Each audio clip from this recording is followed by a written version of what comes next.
মুহূর্তে বাংলাদেশের আল্লাহকে নিয়ে যে কটাক্ষ করেছিলেন আবুল সরকার, সেই নাস্তিকটার জামিন নামঞ্জুর হলো।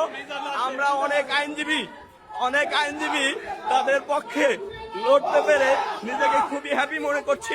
এই যে আমাদের আইনজীবীদের পক্ষ থেকে আইনজীবীরা নিজেরাও ফাঁসি যাচ্ছে। দেখেন বন্ধুরা, এই ফালতুর আসলে ফাঁসি হওয়া উচিত।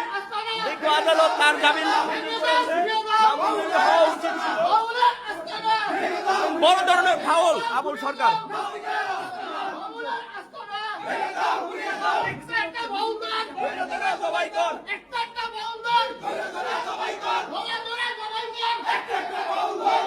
দেখতে পাচ্ছেন বন্ধুরা আপনারা,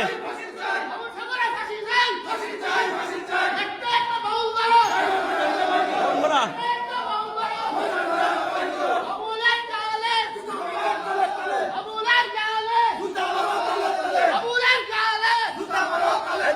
বন্ধুরা আপনারা, হ্যাঁ, নাস্তিক আবুল সরকারের জামিন নামঞ্জুর হয়েছে। তারই পরিপ্রেক্ষিতে আইনজীবীরা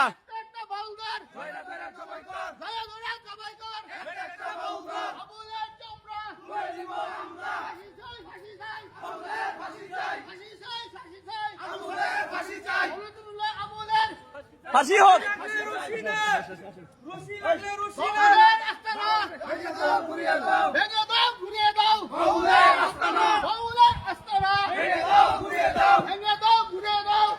বন্ধুরা দর্শক, নাস্তিক আবুল সরকারের জামিন নামঞ্জুর হয়েছে। এদিকে আইনজীবীরা আদালত পাড়ায় আনন্দ মিছিল করছে। তাদের একটাই দাবি, নাস্তিক আবুল সরকারের যেন ফাঁসি কার্যকর করা হয়। হ্যাঁ দর্শক, বাংলাদেশের প্রতিটি মানুষেরই উচিত এমন নাস্তিকের বিরুদ্ধে কথা বলা।